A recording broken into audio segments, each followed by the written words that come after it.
नमस्कार, मैं हूं रमेश हांडा। आप देख रहे हैं ट्राई सिटी अपडेट। सबसे पहले खास खबरें। चंडीगढ़ में 11 मई तक बाजार रहेंगे बंद, सिर्फ जरूरी चीजों की दुकानें ही खुलेंगी। वीकेंड पर रहेगा कर्फ्यू और 890 नए मरीज आए चंडीगढ़ में और ट्राई सिटी में हुई 27 की मौत।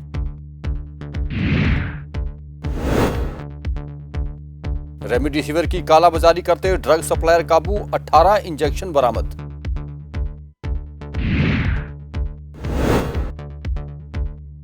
मासूमों की जान से खिलवाड़, मोहाली के एक निजी स्कूल में लग रही कक्षाएं। और अब खबरें विस्तार से। चंडीगढ़ प्रशासन ने मोहाली और पंचकुला की तर्ज पर चंडीगढ़ में 11 मई तक हल्का लॉकडाउन लगा दिया है। सभी बाजार इस दौरान बंद रहेंगे। केवल जरूरी वस्तुओं की दुकानें ही खुलेंगी, जिनमें केमिस्ट और करियाने की दुकानें शामिल हैं। चंडीगढ़ में बाजार बंद रहने की सूचना मिलते ही लोगों में हड़कंप मच गया। लोगों की भीड़ राशन की दुकानों पर उमड़ पड़ी और हफ्ते 10 दिन और 15-15 दिन भर का राशन लोगों ने इकट्ठा करना शुरू कर दिया। कतार इतनी लंबी थी कि एक-एक घंटे के बाद लोगों की बारी आई। यही हाल था शराब के ठेकों पर। जैसे ही लोगों को यह पता लगा कि एक सप्ताह का लॉकडाउन लगने वाला है, उसी समय शराब के ठेकों पर लोगों की भीड़ उमड़ पड़ी। शराब के ठेकेदारों ने भी बड़े बड़े बैनर पोस्टर लगाकर शराब में भारी छूट का ऐलान कर दिया। इसे देखते हुए देर शाम तक लोग पेटियों की पेटियों खरीदते नजर आए। हरियाणा के बाद चंडीगढ़ में भी लॉकडाउन लगने की खबरें सामने आ रही थी, जिसको लेकर प्रशासन की तरफ से फैसला लिया जाना था, लेकिन चंडीगढ़ में लॉकडाउन नहीं लगा। चंडीगढ़ प्रशासन ने वॉर रूम की बैठक के दौरान 4 मई से 11 मई तक गैर जरूरी चीजों की सभी दुकानें बंद करने का फैसला लिया है। इसी को लेकर शहर के शराब के ठेकों के बाहर अफरा तफरी का माहौल देखने को मिला। चंडीगढ़ के ठेकों में लोगों की कतारें लगी रही। लोगों को लग रहा है कि अब ठेके बंद रहेंगे, लेकिन वह अपना कोटा पहले ही ले जा रहे हैं और ठेकों के बाहर लोगों की काफी लंबी लाइनें देखी जा रही हैं। शहर के लगभग हर ठेकों के बाहर इस तरह की कतारें देखी जा रही हैं और लोग बड़ी जल्दबाजी में आते जाते दिख रहे थे।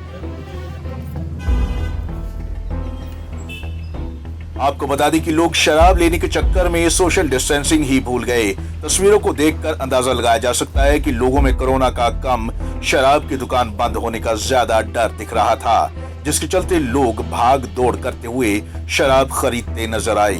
पंजाब केसरी टीवी के लिए चंडीगढ़ से भगवत सिंह की रिपोर्ट। ट्राई सिटी में कोरोना की रफ्तार कुछ थमती दिख रही है, लेकिन चंडीगढ़ में कोरोना मरीजों में कोई कमी नहीं आ रही। चंडीगढ़ में आज भी 890 नए मामले सामने आए और 11 लोगों की मौत हो गई, जिसके बाद अब चंडीगढ़ में 507 लोग कोरोना से जंग हार चुके। पंचकुला की बात करें तो वहां कोरोना मरीजों की संख्या बहुत कम रही, जहां सिर्फ 191 नए पेशेंट आए और लेकिन 4 लोगों की वहां मौत हो गई। पंचकुला में अब तक 221 लोग कोरोना की जंग हार चुके हैं। मोहाली में भी काफी दिन बाद कोरोना के मरीजों में कुछ गिरावट दिखी, जहां आज 534 नए मामले आए और 12 लोगों की कोरोना से मौत हो गई। मोहाली में अब तक 622 लोग कोरोना की जंग हार चुके हैं। ट्राई सिटी में अब तक कुल 1350 लोगों की मौत हो चुकी है और सिर्फ बीते 24 घंटों में ही ट्राई सिटी में 27 लोगों ने कोरोना से अपनी जान गंवा दी। वैक्सीनेशन को लेकर देश भर में ड्राइव चलाई जा रही है। एक तरफ सरकार कोरोना टेस्टिंग पर जोर दे रही है, तो वहीं दूसरी तरफ वैक्सीनेशन को लेकर भी जगह जगह कैंप ऑर्गेनाइज किए जा रहे हैं। चंडीगढ़ की बात करें तो चंडीगढ़ में वैक्सीनेशन को लेकर अब लोग अपने घरों के बाहर पोस्टर के माध्यम से लोगों को जागरूक करेंगे। प्रशासन के सलाहकार मनोज परिदा ने लोगों से अपील की है कि जिन लोगों को कोरोना की वैक्सीन लग चुकी है या लगने वाली है, वे उसकी जानकारी एक पोस्टर पर लिखकर अपने घर के बाहर चिपका दें और दूसरों से भी निवेदन करें कि वे भी वैक्सीनेशन जरूर करवाएं। अब देखना होगा कि प्रशासन का यह अनोखा अभियान क्या रंग दिखाता है।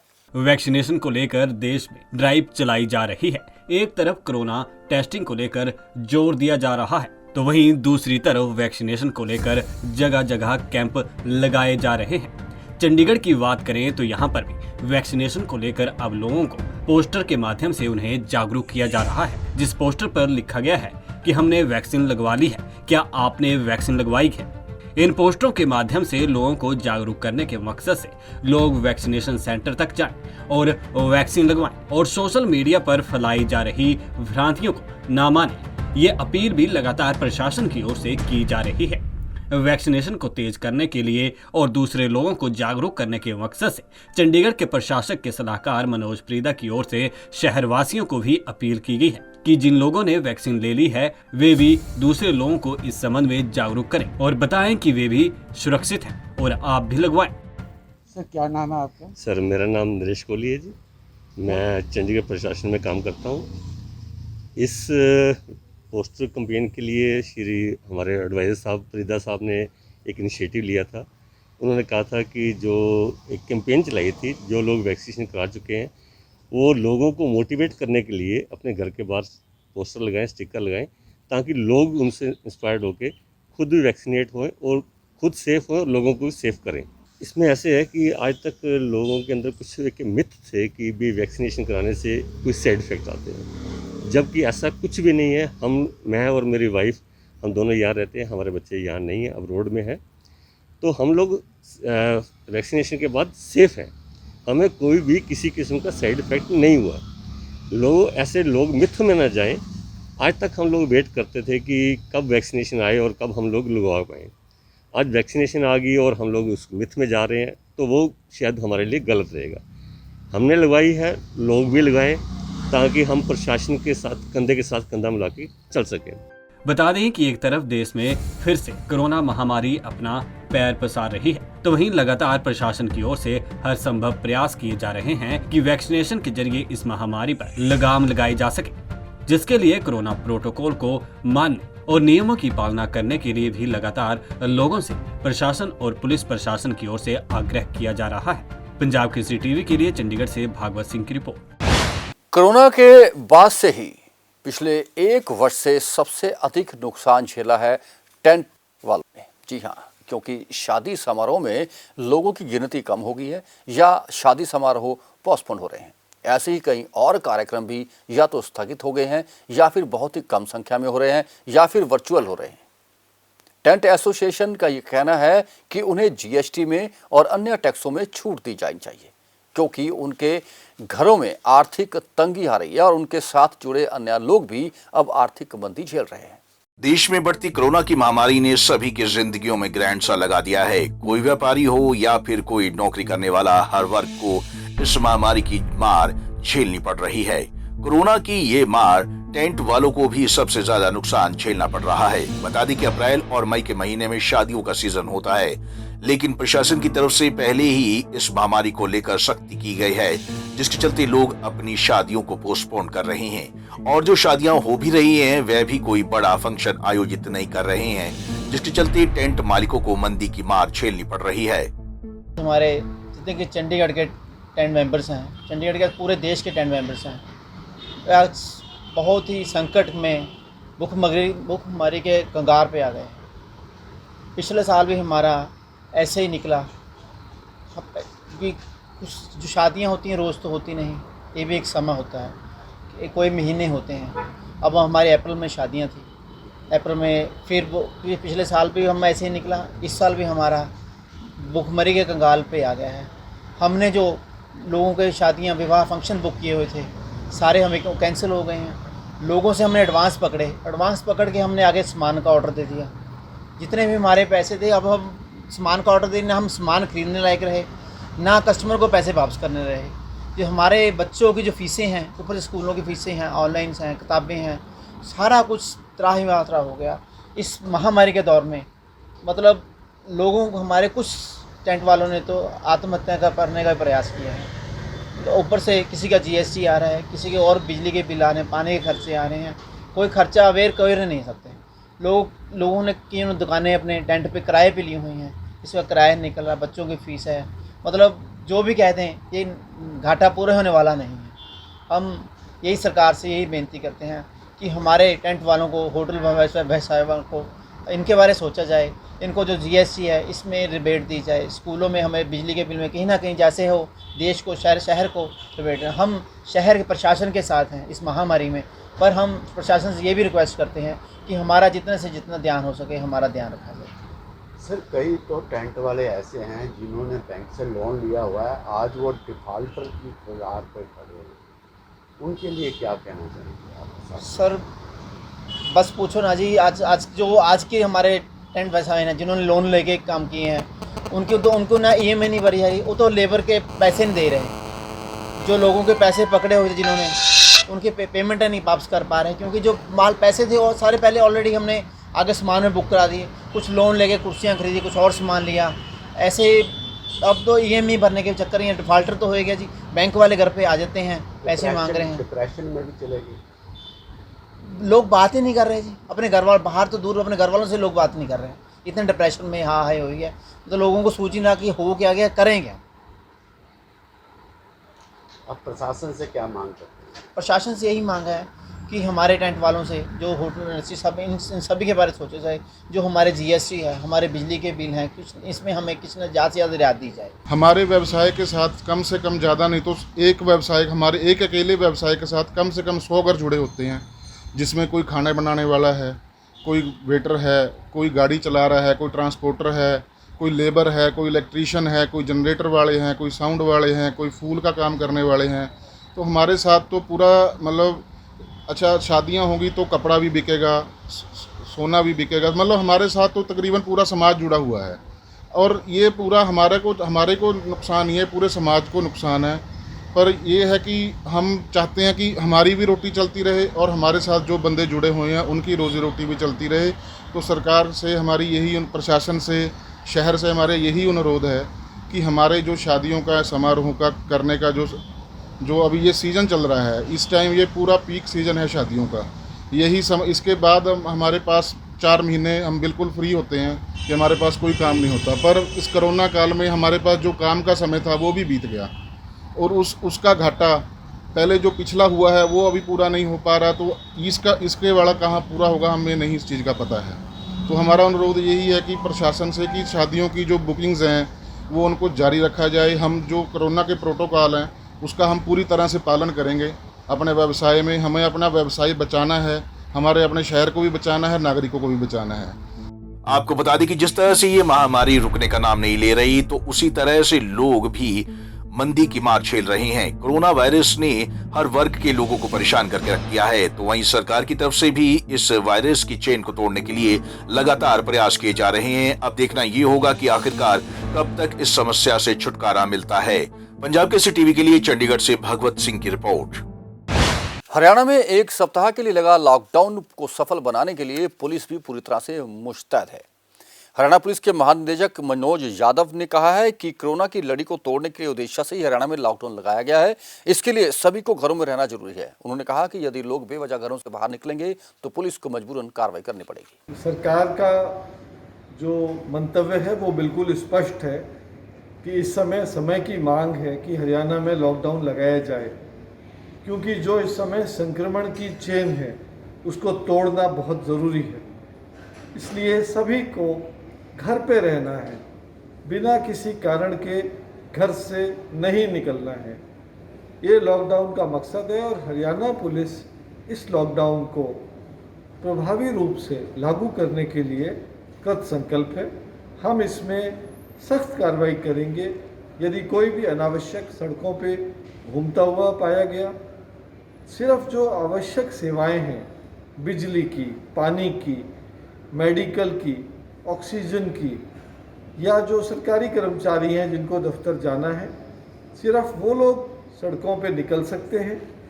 उसके अलावा आम नागरिक का सड़कों पे निकलना पूरी तरह से वर्जित है और ये पूरे समाज के हित में है, क्योंकि अभी केसेस इतने बढ़ गए हैं कि लोगों को हॉस्पिटल में एडमिशन लेने में दिक्कत हो रही है, ऑक्सीजन की कमी हो रही है। तो इस महामारी पे विजय प्राप्त करने के लिए हमें अपने संयम में रहना है और लॉकडाउन का पालन करना है। मैं हरियाणा पुलिस के हर जवान और हरियाणा पुलिस के हर अधिकारी को सलाम करता हूँ, क्योंकि वो खुद खतरा उठा के जो कंटेनमेंट जोन है उसमें ड्यूटी कर रहे हैं। वो अस्पतालों में जो ऑक्सीजन की कमी है तो ऑक्सीजन की फिलिंग स्टेशन की रखवाली कर रहे हैं। जो टैंकर हैं उनके साथ में वो चल रहे हैं। वो दवाओं की कालाबाजारी रोकने के लिए भी रेड कर रहे हैं और वो अस्पतालों में डॉक्टरों को सुरक्षा दे रहे हैं। मैं आपके मेहनत को और आपके जज्बे को सलाम करता हूँ। मुझे फ़ख्र है, ऑलरेडी हमारे हरियाणा पुलिस में 4000 से ज़्यादा लोग संक्रमित हो चुके हैं और उनमें से हमारे 18 बहादुर साथियों को कोरोना से लड़ते लड़ते शहीद भी होना पड़ा। लेकिन वो जन सेवा के लिए जो हरियाणा पुलिस की परंपरा है और जनता का विश्वास है, उसको निभा रहे हैं हमारे लोग। मेरा आपसे निवेदन है कि उनके इस मेहनत और उनके जज्बे को बेकार ना जाने दें। तो जहां आपको रोका जाए आप रुकें, अपनी टेस्टिंग ज़रूर कराएं, सामाजिक दूरी बना के रखें। ये हमारे देश में ऐसी विपदा शायद पहली बार आई है और हमेशा हर नागरिक इसमें यदि सहयोग करेगा और संयम बरतेगा तो हम विजय होंगे। देखिए, उनके पास हमने ये बताया कि यदि कोई मेडिकल इमरजेंसी में किसी को घर से निकलना पड़ रहा है तो उसकी इजाज़त है। यदि कोई अपने किसी रिश्तेदार के लिए ऑक्सीजन का सिलेंडर लेने या दवाई लेने जा रहा है तो उसको पुलिस परेशान नहीं करेगी। आपके पास एक प्रिस्क्रिप्शन डॉक्टर का अवश्य होना चाहिए ताकि लोग इस छूट का दुरुपयोग ना करें। तो व्हाट्सएप प्रिस्क्रिप्शन भी इसमें अलाउड हैं आपके? जी हाँ, व्हाट्सएप प्रिस्क्रिप्शन मैं समझता हूँ कि वो देखना पड़ेगा हमें डिटेल में, क्योंकि लगभग 14 पेज की गाइडलाइंस है। लेकिन जो आमतौर पे जो भी मेडिकल इमरजेंसी में घर से निकल रहा है उसको कुछ ना कुछ सबूत तो उसके पास होना चाहिए। कोरोना के इस काल में जहां सभी शैक्षणिक संस्थाएं, कॉलेज, यूनिवर्सिटीज और अन्य संस्थान बंद पड़े हैं, वहीं एक ऐसी नज़ारा देखने को मिला जुझार नगर मोहाली में, जहां मासूम बच्चों की जिंदगी से खिलवाड़ किया जा रहा है। एक प्ले स्कूल में बच्चों को घर से बुलाया जा रहा है और उनकी कक्षाएं लगाई जा रही हैं। आइए आप भी देखिए।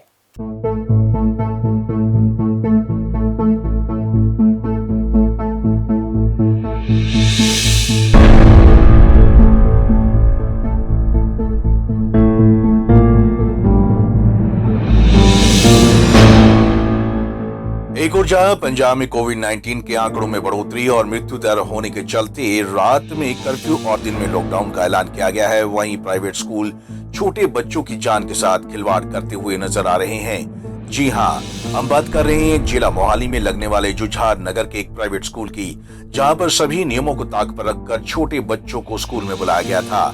हैरानी की बात तो ये है कि जब पंजाब केसरी की टीम अचानक स्कूल में पहुंची तो सबसे पहले जिस मैडम ने दरवाजा खोला उन्होंने मास्क तक नहीं लगाया हुआ था। उसके बाद जब अंदर जहां बच्चे थे वहां जाकर देखा तो वहां भी ज्यादातर सभी बच्चे बिना मास्क के बैठे हुए थे और जो मैडम उनके साथ थी वह भी बिना मास्क के बैठी हुई थी। नहीं, हमारे कहने से नहीं बंद करना मैम, आप खुद ही आपने गाइडलाइंस खुद देखी है ना। वो तो सर ये पेरेंट्स करते तो वो छोड़ जाते हैं, तो मेरे पास कौन सा 100 के तादाद में बच्चे हैं सर, मेरे पास तो मैडम बच्चा एक ही हो चाहे, ठीक है ना, जान तो सबकी बराबरी होती है। वो तो सर मैं आपकी बात समझती हूँ, पर सर हर बच्चा हर आधे घंटे बाद हैंड वॉश कर रहा है, सब कुछ कर रहा है, कोई वो है ही नहीं सर यहाँ पे। ऐसे तो सारे स्कूल खोल लेंगे। चलो सर क्लोज कर देते हैं फिर।